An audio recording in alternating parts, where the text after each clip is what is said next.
Ayan, abot ko lang talaga yung mga, malaki na siya. Mga malalaki na yung yung mga bunga niya. Parang maliit-liit lang dito sa ko, kamao. Pupuntahan natin doon sa kabila. Oh, ayan Napakasayang yung mga yung mga nalaglag. Kawawa naman. Ayan Ay, grabe. Sobrang dami talaga ang nalaglag. Hi po, magandang hapon sa inyong lahat. So, sa ngayon ay pupuntahan natin yung mangga na pinapausukan natin dati. Titingnan natin kung kung kamusta na ba yung mga yung mga bunga niya. Nagbunga po yung mga mangga pero hindi lang po usok yung dahilan. Kung di, nagbunga talaga siya dahil pina-sprayhan talaga ng may-ari. Then ayun, pagkabunga niya ay pinarap siya, parang binalot siya, ganun. Hindi nga lang ako nakapag-video. Pero yun, utos po yun ng ng may-ari na yun yung gagawin. Kasi yun din naman talaga yung ginagawa every time na magbunga na yung mga mangga. So sa ngayon, ay i-update ko sa inyo kung kamusta na ba yung mga bunga niya. Yan, meron nga pala akong ipapakita sa inyo na dati ito rin yung ginagawa namin. Nandito pa rin tayo sa lupa na ating binabantayan. Ayan. Ito, ipapakita ko sa inyo. Ito yung ginagawa namin dati ni Sheila, tsaka yung iba kong mga kapatid. Ayan, Yan. Namulaklak na yung mga kasoy. Kasoy po ang tawag sa amin dyan. Ito yung ginagawa namin dati ng mga kapatid ko. So, namumulaklak na siya ngayon.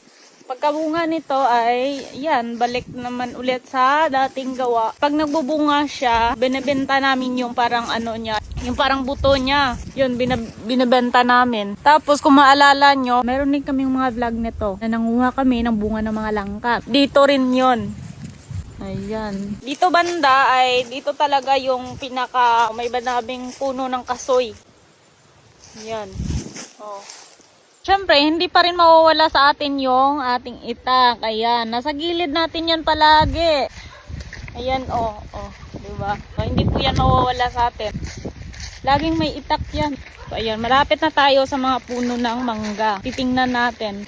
Sobrang na-busy talaga ako and hindi ko na videohan yung pag-spray ng mangga hanggang sa nagbunga. And then ayun, hanggang sa binalot, hindi talaga ako nakapag-video kasi busy talaga ako that time. So sa ngayon, ito na lang talaga yung mai-update ko sa inyo. Yung nabalot na yung mga bunga niya. Eto na siya. Ayan. Ayan na siya, guys.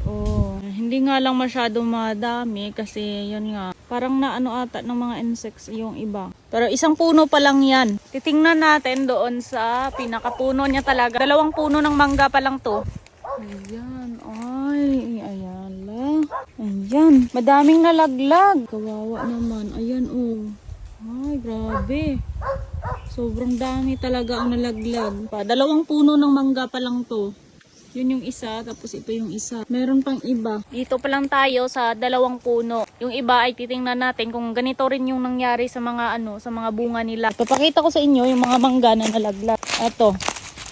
Ang ganda sana Ito pa. Ayan Napakasayang yung mga yung mga nalaglag. Ito talaga yung pinaka malala na mangyari sa bunga ng mga mangga. Ayan ganyan talaga kasira. Kinain na ng mga insects. Wala ng mga laman. Mga maliliit pa lang yung bunga pero nalaglag na. Ito, tingnan natin. Tingnan natin sa loob. Ayan. Yung iba, ganito yung nangyari Nasa kabila lang yung ibang mga mangga at hindi na ako pupunta doon. Ayan. Nandito lang ako sa kabila and ayoko nang pumunta doon. Kasi ganyan din naman yung nangyari. Daming puno lang po dyan ng mangga. Mga maliliit na lang yung natira kasi nalaglag na talaga yung iba. Pero sabi nila, natural lang daw na malaglag yung ibang mga binalot. Kasi hindi talaga maiwasan yun. Pero for me talaga napakasayang. Pupuntahan natin yung iba pang mga puno. Ito rin yung pinakita ko sa inyo dati. Hindi lang yon kasi madaming puno talaga ng mangga dito. Kaya medyo malayo-layo na yung nilakad natin. Ito guys, napakadaming bunga. Marami yung nalaglag pero mas marami pa rin yung natira sa taas. Ayan tingnan nyo. Ito yung may medyo madami na bunga ng mangga na hindi masyado nalaglag yung iba. Yung iba, hindi talaga yan nagkaroon ng bulaklak at saka nagbunga. Ayan. Pupuntahan natin doon sa kabila. Ayan, mababa lang siya. Ito yung pinausukan ko dati na mababa lang yung mga sanga niya. Marami yung mga nalaglag sa ilalim pero mas marami pa rin yung natira sa taas. Ito, mababa lang po siya. Maaabot ko lang yung yung mga bunga niya. Abot ko lang talaga yung malaki na siya. Okay. Mga malalaki na yung ano, yung mga bunga niya. Parang ano, maliit-liit lang dito sa ano ko, kamao. Kamao? Sana ganito lahat. Para hindi naman masayang yung ano, yung gastos ng may-ari dito. Kung ano kasi yung nangyari doon sa unang puno na pinuntahan natin, ganito rin yung nangyari sa ibang mga puno dito. Marami yung nalaglag sa ilalim. Meron pa din namang natira sa taas. Ganito talaga yung itsura niya, oh. Napakasayang. Sana hindi nalaglag. Napakalakas kasi ng hangin kapag malapit na yung February. So sana hindi naman malaglag lahat. Ayan, paakyat na tayo doon sa taas banda ng mga puno. Ayan. Kakahingal.